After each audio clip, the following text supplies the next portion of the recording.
Hello students, today we shall continue the chapter pair of linear equations in two variables of class 10th mathematics. This is part 10. In this video lesson, we will do some more questions using elimination method. पिछले video lesson में हमने elimination method को सीखा था. इसी elimination method को काम में लेकर, जो कि एक एल्जेब्रिक मेथड ही है, इसको काम में लेकर हम कुछ और क्वेश्चंस आज की इस वीडियो लेसन में सीखने वाले हैं.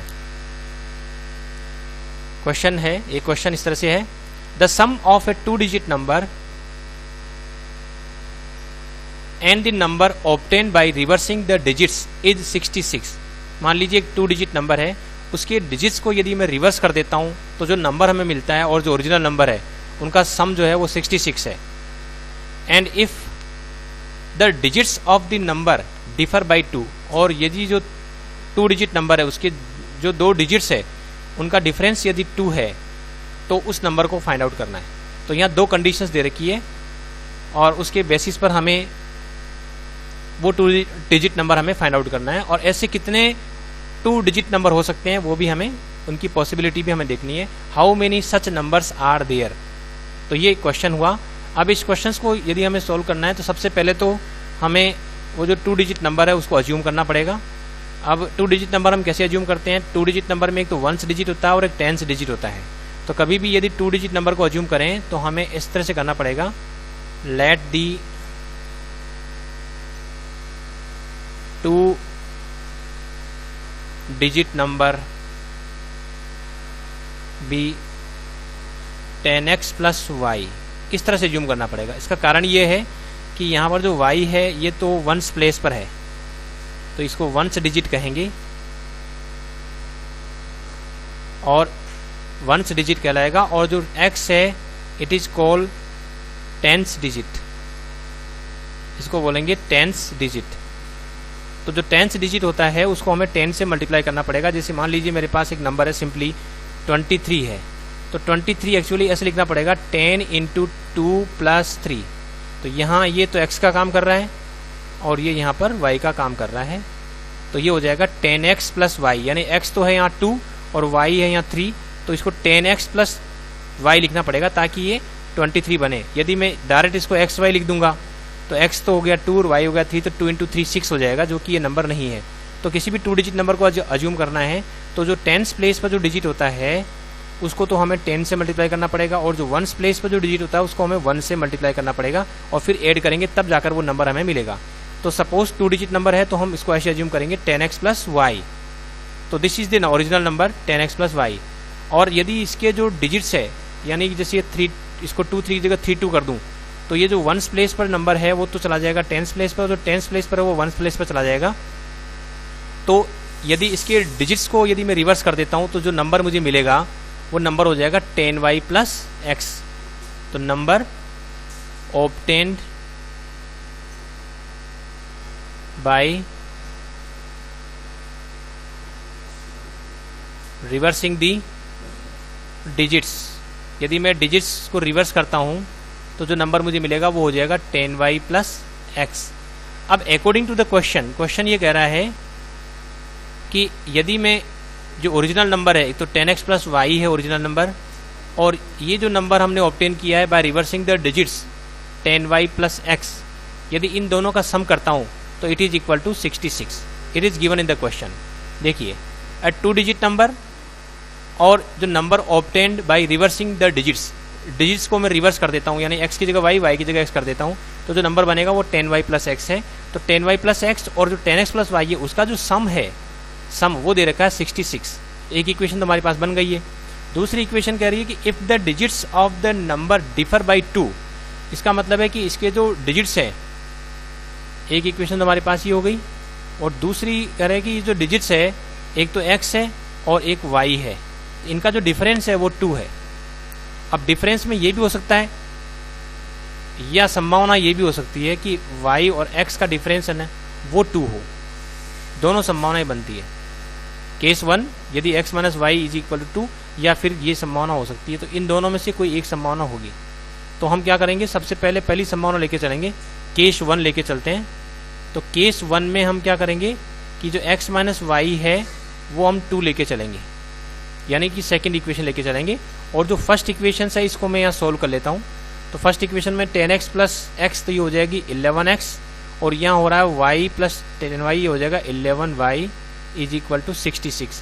इसमें से मैं 11 कॉमन ले सकता हूँ, तो ये बन जाएगा 11 times x plus y is equal to 66, और इसको फर्दर सोल्व करते हैं तो x plus y is equal to 6 आ रहा है। तो ये हमारी इक्वेशन नंबर 1 ही है। तो इक्वेशन 1 को मैं यहाँ लिख लेता हूँ, x plus y is equal to 6, ये इक्वेशन 1 है। अब ये दो इक्वेशन हमारे पास है, ये तब है जब मैंने x को ग्रेटर देन y लिया है और x में से y को सब्ट्रैक्ट करने पर 2 आ रहा है, तब की कंडीशन है। अब इसको हम सोल्व कर लेते हैं, और सोल्व हम एलिमिनेशन मेथड से करेंगे।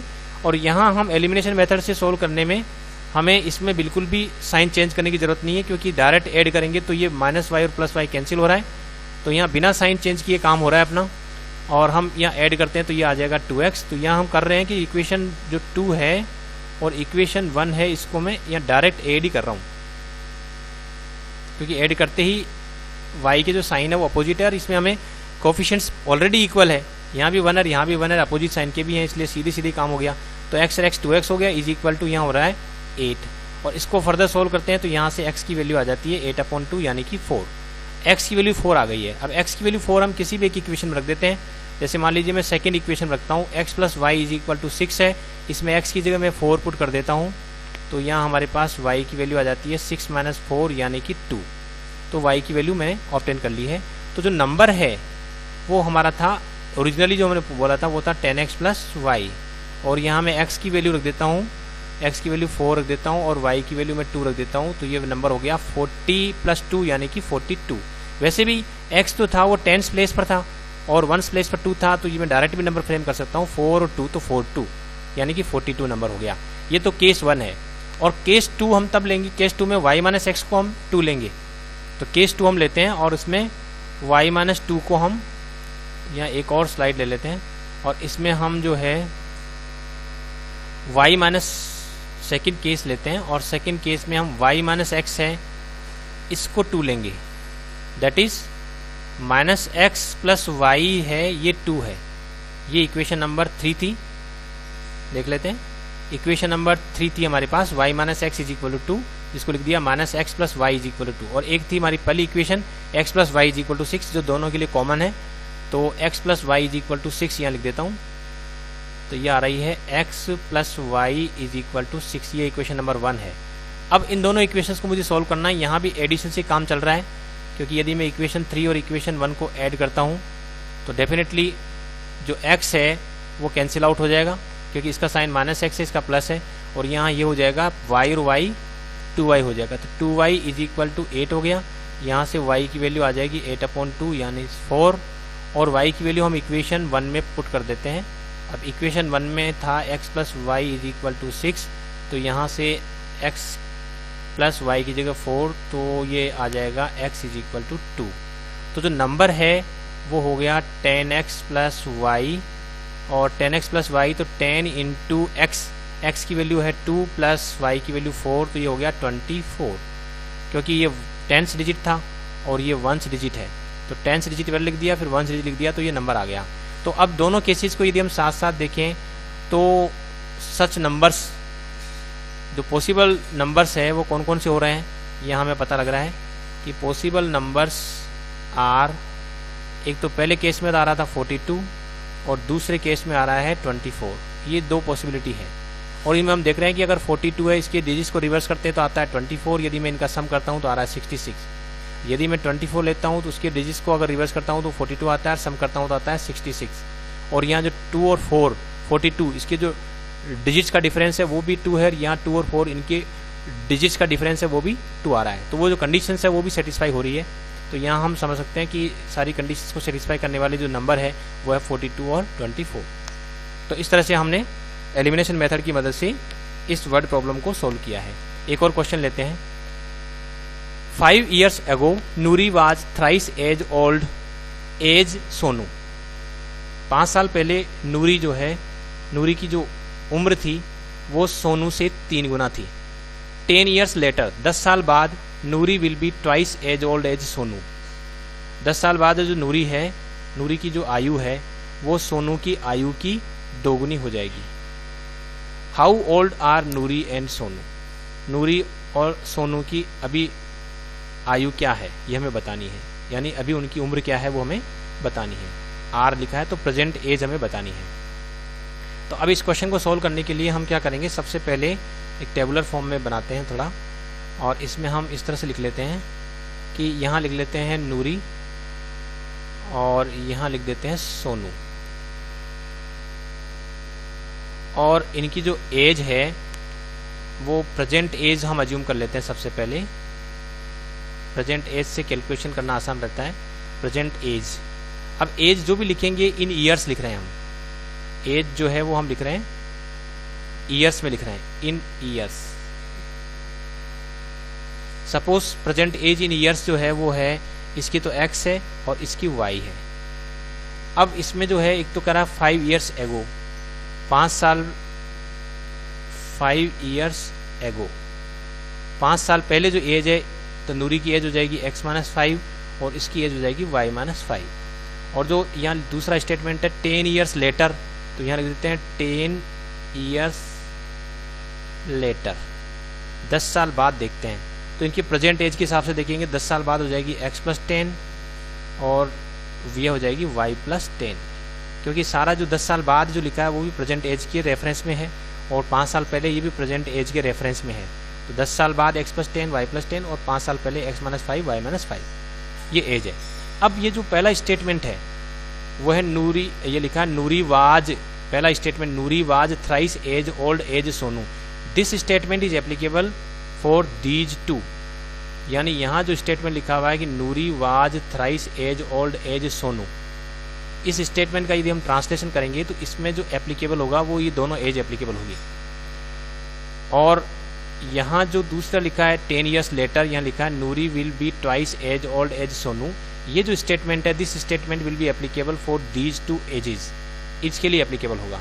तो सबसे पहले यहाँ हम इसको ट्रांसलेट करते हैं। पहला वाला जो सेंटेंस है वो लिखा हुआ है Noori was thrice as old as Sonu, तो पहला वाला जो स्टेटमेंट है उसको हम ट्रांसलेट कर लेते हैं। तो इसका ट्रांसलेशन हम सीधे सीधे करेंगे। मैं इसका ट्रांसलेशन इसके पास में यहीं ऊपर ही कर देता हूँ। यहाँ लिखा है नूरी, तो ये एज ऑफ नूरी है, और ट्रांसलेशन हम बिल्कुल वर्ड टू वर्ड करेंगे। नूरी की जो एज है यहाँ इस 5 ईयर्स एगो, नूरी की जो एज है वो है x-5, तो इस x-5 हम लिख देंगे यहाँ पर x-5, was means is equal to, और थ्राइस मीन्स 3 टाइम्स, तो 3 टाइम्स कर देंगे। एज ओल्ड एज सोनू, अब सोनू की एज कितनी है, यहाँ y-5 है, तो यहाँ y-5 है, ये y-5, तो ये तो पहला इक्वेशन बन गया according to the first condition. 5 years ago, it means this sentence will be applicable for those two ages. पहली बात तो ये हमें समझनी है। दूसरा, नूरी की जो एज है वो इस समय थी x-5, was, were, is, am, are जो भी है, ये जो एडजेक्टिव सेंटेंस है तो यहाँ इक्वल टू लगा देंगे। फिर थ्राइस मीन्स 3 टाइम्स कर देंगे, और एज ओल्ड एज सोनू, तो सोनू की एज लिख देंगे। तो इसमें हमें कुछ सोचना नहीं है, वर्ड टू वर्ड ट्रांसलेशन कर देना है। इस तरह से हमारे पास एक इक्वेशन तो ये आ जाती है। दूसरी जो इक्वेशन है this will be corresponding to this sentence, और ये जो सेंटेंस है ये कह रहा है Noori will be twice as old as Sonu, और ये जो सेकंड स्टेटमेंट है this is applicable for these two ages. अब यहाँ नूरी लिखेंगे तो नूरी का ट्रांसलेशन करेंगे हम पहले। तो नूरी का जो ट्रांसलेशन है वो हो रहा है, नूरी की जो एज है उसका ट्रांसलेशन करें तो ये आ रहा है x+10, यहाँ हमारे पास है x+10, विल बी ये एडजेक्टिव स्टेटमेंट है, जैसे यहाँ वाज था तो इसको हम ट्रांसलेट कर देंगे इक्वल टू। फिर ट्वाइस का ट्रांसलेशन किया तो आ गया 2, ट्वाइस का ट्रांसलेशन हो गया 2। इसके बाद एज ओल्ड एज सोनू, अब सोनू की जो एज है वो है y+10, तो यहाँ लिख देंगे y+10, तो ये हमारे पास सेकेंड इक्वेशन आ गई है। तो इस तरह से हमने क्या किया कि जो भी वर्ड प्रॉब्लम थी उसमें नूरी और सोनू दोनों की एजेज हमें बतानी थी, प्रेजेंट एज, तो उनकी प्रेजेंट एज को हमने x और y एज्यूम कर लिया, और 5 ईयर्स एगो और 10 ईयर्स लेटर उनकी एजेज क्या होगी वो हमने पहले लिख ली टेबुलर फॉर्म में, और फिर हम प्रत्येक सेंटेंस का मैथमेटिकल ट्रांसलेशन कर रहे हैं वर्ड टू वर्ड। तो उसमें जो नूरी की एज है और जो सोनू की एज है उसको हम रिप्लेस कर रहे हैं, थ्राइस की जगह 3 लिख ही रहे हैं। इस तरह से हमने इसी यहाँ विल बी ट्वाइस तो यहाँ 2 टाइम्स कर दिया है। इस तरह से हमने ट्रांसलेशन कर लिया है। अब हम इसको सिंप्लीफाई कर सकते हैं, जैसे ये पहला स्टेटमेंट था इसको हम सिंप्लीफाई करते हैं तो ये आ रहा है, देखिए x-5 is equal to 3y-15, और इसको हम फर्दर सिंप्लीफाई करेंगे तो ये आ जाएगा x-3y इज इक्वल टू -15 + 5 यानी कि -10। तो ये इक्वेशन नंबर 1 है, इसी को रिड्यूस किया तो इसको इक्वेशन 1 ही कह देता हूँ। और ये जो सेकेंड इक्वेशन है इसको हम सिंप्लीफाई करते हैं तो ये हो गया x + 10 is equal to 2y + 20। और यदि मैं इसको सिंप्लीफाई करता हूँ तो ये आ रहा है x - 2y is equal to 20 - 10 यानी कि 10। तो ये इक्वेशन नंबर 2 ही कह देता हूँ। अब हमारे पास ये दो इक्वेशन है, इनको हमें सोल्व करना है तो इसको नेक्स्ट पेज पर ले लेते हैं। पहली इक्वेशन है x - 3y is equal to -10, x - 3y is equal to -10, ये तो पहली इक्वेशन थी। और दूसरी जो इक्वेशन थी वो थी x - 2y is equal to 10। तो दूसरी इक्वेशन है हमारे पास x - 2y is equal to 10। This is the second equation, ये सेकेंड इक्वेशन हो गई। अब इन दोनों इक्वेशंस को यदि हम सोल्व करेंगे x - 3y is equal to -10 और x - 2y is equal to 10, ये दो इक्वेशंस है। इसमें हमें ध्यान रखना है x तो जो था वो है नूरी की प्रेजेंट एज और y जो है वो सोनू की प्रेजेंट एज है। अब इन दोनों इक्वेशंस को हम यदि एलिमिनेशन मेथड से सोल्व करते हैं तो यहाँ पर चूंकि x के कोफिशिएंट्स पहले से इक्वल बने हुए हैं, x के कोफिशिएंट पहले से इक्वल बने हुए हैं, तो हम यहाँ इसका जो प्लस है इसका भी प्लस है। तो हम चूँकि x के कोफिशिएंट इक्वल तो है लेकिन दोनों के सेम साइन है, इसलिए हम इक्वेशन 1 में से इक्वेशन 2 को सब्ट्रैक्ट करेंगे और सब्ट्रैक्ट करने के लिए हमें साइन चेंज करना पड़ता है। तो ये साइन चेंज कर लेंगे तो इससे क्या होगा, x के कोफिशिएंट इक्वल थे और अब साइन चेंज करने से इनका जो साइन है वो भी डिफरेंट हो गया है। इसका साइन +1x और ये -1 टाइम्स x हो रहा है। तो अब ये जो पार्ट है ये यहाँ पर x कैंसिल आउट हो रहा है यदि मैं इसको सब्ट्रैक्ट करता हूँ। और ये जो -3x -3y और +2y है ये हो जाएगा -y मिलने पर। और ये -10 और ये भी -10 है, इसका साइन चेंज हो चुका है, इसका +10 था वो -10 हो गया है। तो -10 ये हो गया -20 और यहाँ से जो y है इसकी वैल्यू आ जाएगी -20 डिवाइडेड बाई -1, क्योंकि ये -1 टाइम्स y है तो -1 को हम लेफ्ट राइट में ले लेते हैं तो ये आ गया 20। अब y की वैल्यू 20 हम किसी भी एक इक्वेशन में रख देते हैं। जैसे मान लीजिए इक्वेशन नंबर 2 है, उसमें यदि ये वैल्यू पुट करता हूँ तो ये है x - 2y is equal to 10। इसमें मैं जहाँ पर भी y है ये y है यहाँ पर, इस y की जो वैल्यू है वो है 20। तो इस y की जगह मैं क्या कर दूंगा, ये वैल्यू सब्सटीट्यूट कर देता हूँ 20। तो यहाँ हो जाएगा x - 2 times of y is equal to 10। और यहाँ से जो है इसको मैं फर्दर सोल्व कर लेता हूँ। यहाँ आ जाएगा x ये हो गया -40 इज इक्वल टू 10। और इसको यदि मैं फिर से आगे सोल्व करता हूँ तो x इज इक्वल टू ये राइट साइड में गया 40 + 10 यानी हो गया 50। अब इसमें हम लिख सकते हैं कि जो एक तो इसमें है नूरी और एक है सोनू,